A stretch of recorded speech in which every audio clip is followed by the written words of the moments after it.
ফেসবুকে পোস্ট করেন, দেখে করেন না দেখে করেন? কেন? রেখা পাত্র, তরুণ তিওয়ারি নামের ওখানে এআই পোস্ট করেন কেন? কি হয়েছে তাহলে? ওর নাম্বার বের করে খুঁজে বের করতেও টাইম লাগবে না। এরা চটি চাপতে চাপতে এতটাই বিভোর হয়ে গেছে, এতটাই নিকৃষ্টতম মানসিকতার হয়ে গেছে যে এরা নারীদেরকে নিচে নামাতে, তাদের সঙ্গে দুর্ব্যবহার করতে তিন্নি ভাবে না। একটি ছবি এআই দ্বারা বিকৃত করা, ভাইরাল করা হচ্ছে, যার মধ্যে আমাদের তরুণ জ্যোতিদা এবং কেয়াদি এবং রেখাপাত্র দিদিয়া রয়েছে। তো আপনারা ভাবুন, আপনারা ছবিটা দেখুন, আপনারা ভাবুন এআই এর দ্বারা যদি এরকম ছবি আপনাদের মা বোনেদের যদি ভাইরাল করা হয়, পোস্ট করা হয়, তাহলে ঠিক কতটা মান সম্মান আমাদের মেয়েদের থেকে যাচ্ছে, ঠিক কতটা আমরা সুরক্ষিত এই চটি চাটাদের হাতে। জেগে উঠুন, মান সম্মান বাঁচান, বাড়ির মেয়েদেরকে বাঁচান, কারণ যারা রক্ষক হয়ে বসে রয়েছে তারাই আসলে আমাদেরকে ভক্ষণ করছে। কাজেই উঠে দাঁড়ান, এবার সময় পরিবর্তনের। নমস্কার বন্ধুরা, আপনারা দেখছেন রিপোর্টার বাংলা। ছোট্ট একটা ক্লিপ আপনাদের দেখালাম, ছোট্ট ভিডিও। তো সেই ভিডিও থেকে আপনারা বুঝতেই পারছেন যে আমি কি নিয়ে খবর করতে চলেছি আজকে। তরুণ জ্যোতি তিওয়ারি বিজেপি নেতা, কেয়া ঘোষ বিজেপি নেত্রী এবং রেখা পাত্র তিনিও বিজেপি নেত্রী। তিনজন একটা রিপাবলিক বাংলা স্টুডিওতে গিয়েছিলেন। সেখানে তাদের আপনারা দেখেন যে রিপাবলিক বাংলার প্রত্যেক দিন সেখানে বিভিন্ন অতিথি আসে, তারা সেখানে বসে। তো সেই পর্যন্ত মোটামুটি ঠিক ছিল। তারপর যেটা দেখা যাচ্ছে যে তৃণমূল কংগ্রেসের কর্মীরা, আপনারা অবশ্যই জানেন যে এই রাজ্যের একজন স্বনামধন্য ছোট লেভেলের নেতা, যিনি নিজেকে বড় লেভেল ভাবেন, কিন্তু ওই পিসি না থাকলে যেরকম ভাইপো থাকে না, সেরকম একটা পরিস্থিতি। তো তিনি কয়েকদিন আগে ঘোষণা করেছিলেন যে এই ডিজিটাল প্ল্যাটফর্মে কাজ করার জন্য তিনি ডিজিটাল যোদ্ধা নিয়োগ করবেন। তিনি কাদেরকে নিয়েছেন? তৃণমূল কংগ্রেসের কর্মী এবং যারা সব থেকে বেশি অশিক্ষিত এবং যারা মানুষকে কোনো সম্মান করতে জানে না, সেই রকম মানুষদেরকে ডিজিটাল যোদ্ধা তিনি ঘোষণা করেছেন।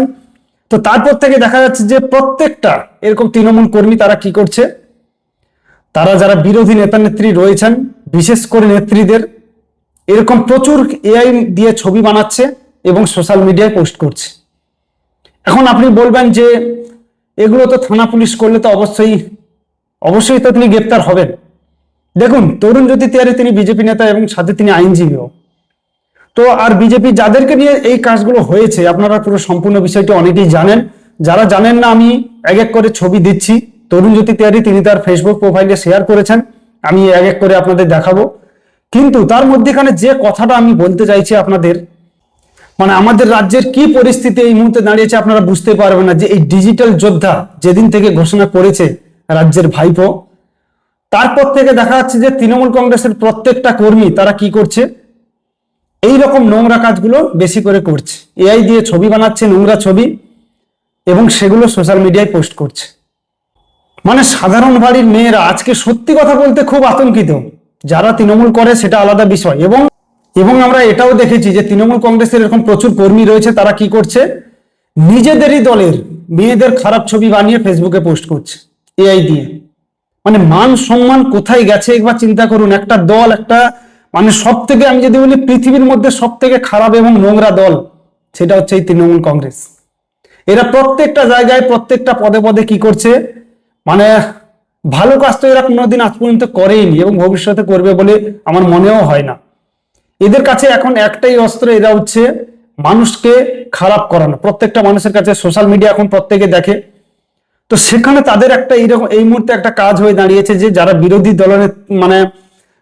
দলের নেতা নেত্রী রয়েছে, তাদের ছবি এআই দিয়ে বানিয়ে, খারাপ ছবি বানিয়ে সেগুলো ফেসবুক, ইনস্টাগ্রাম হোক বা আদার্স যে সোশ্যাল মিডিয়া প্ল্যাটফর্ম রয়েছে সেগুলোতে পোস্ট করা।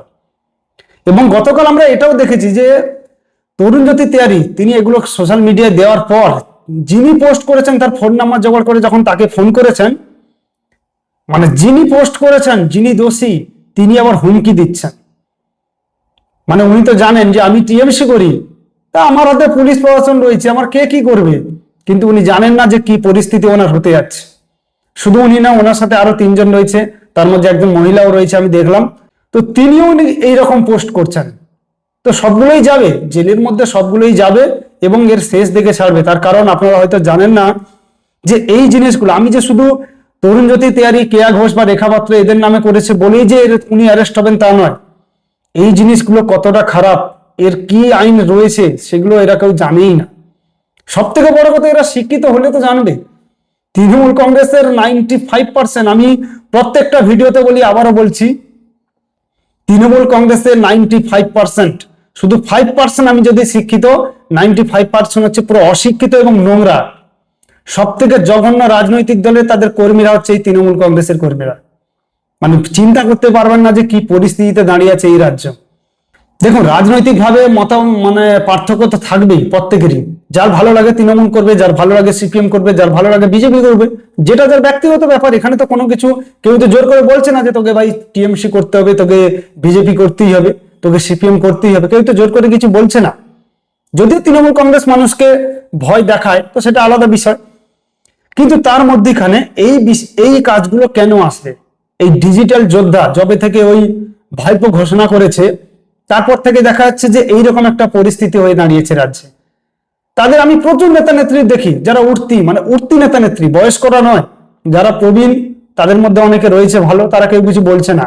কিন্তু যারা ইয়ং জেনারেশনের যারা ছেলে মেয়ে, তারা সোশ্যাল মিডিয়াতে এসে এইসব নোংরা নোংরা কাজ করছে। এর আগে অনেকগুলো মেয়েও রয়েছে দেখছি, তারাও এরকম বানিয়ে সব পোস্ট করে। এবং শুধু খারাপ ছবি নয়, তারা এই বিজেপির বিরুদ্ধে খারাপ কথা, উত্তরপ্রদেশে কি হচ্ছে, গুজরাটে কি হচ্ছে, বিহারে কি হচ্ছে, তারা এইগুলো নিয়ে থাকে। কিন্তু পশ্চিমবঙ্গে কি হচ্ছে সেটুকু দেখার মতো সময় আমার মনে হচ্ছে এখনো পর্যন্ত তৃণমূল কংগ্রেসের কোনো ছোটখাটো চটিচাটা নেতার এখনো পর্যন্ত হয়নি, ভবিষ্যতে হবে বলেও মনে হয় না। তো যাই হোক, এটাই আমি আপনাদের দেখাতে চাইছি যে আপনারা একটু শক্ত হন, পরিবর্তন অবশ্যই করুন, না হলে আগামী দিনে এইরকম নোংরা দলের কাছ থেকে আরো কি কি আশা করতে পারবেন আপনারা, সময় হলে আপনারা দেখতে পাবেন। কতটা নোংরামি, কতটা নির্লজ্জ থাকলে এরকম একটা দলের কর্মীরা হতে পারে, এবং ফোন করে আবার হুমকি দিচ্ছে। তার মধ্যখানে আজকেও দেখলাম যে শুভেন্দু অধিকারী একটা পোস্ট করেছেন, রাজ্যের বিরোধী দলনেতা তিনি পোস্ট করেছেন, মানে তাকে মেরে ফেলার একটা চক্রান্ত করছে। তার নাম আবার আমি দেখেছিলাম, সেটা নিয়ে আমি পরবর্তী ভিডিওতে আসছি। তবে এইটুকু আমার দেখানোর ছিল যে আপনারা আপনাদের প্রত্যেকটি বাড়ির ছেলে মেয়েকে সাবধান রাখুন, যে কোনোভাবে এআই দিয়ে যেন কোনো খারাপ ছবি, আমি প্রত্যেকটা দলের কর্মীদের বলবো, এটা আজকে নোংরামি করছে তৃণমূল এবং আগামী দিনেও করবে, কিন্তু বাকি যারা দল রয়েছে, যারা এই ভিডিওটা দেখছেন, আপনাদের বাড়ির ছেলে মেয়েকে বলবেন যে এআই দিয়ে যেন কোনো খারাপ ব্যবহার তারা না করে। কেননা এই জিনিসটা যতটা ভালো আপনার কাছে, তার চেয়ে কিন্তু 10 গুণ খারাপ, সেটা কিন্তু অবশ্যই আপনারা মাথায় রাখবেন। সবাইকে অনুরোধ করবো যে ভিডিওটা অবশ্যই শেয়ার করেন এবং আমার চ্যানেলে প্রথমবার এলে সাবস্ক্রাইব করে রাখুন, যাতে আমি পরবর্তীতে আরো ভালো ভালো খবর আপনাদের কাছে পৌঁছে দিতে পারি। সবাই ভালো থাকবেন, সুস্থ থাকবেন। হ্যালো। হ্যাঁ, শ্রীকৃষ্ণ পাল বলছেন? হ্যাঁ বলুন। ভালো আছেন? হ্যাঁ ভালো আছি। কোথায় থাকেন আপনি? আমি বর্ণও থাকি গো দাদা। বড়নগর থাকেন? হ্যাঁ। বড়নগরে কোথায়?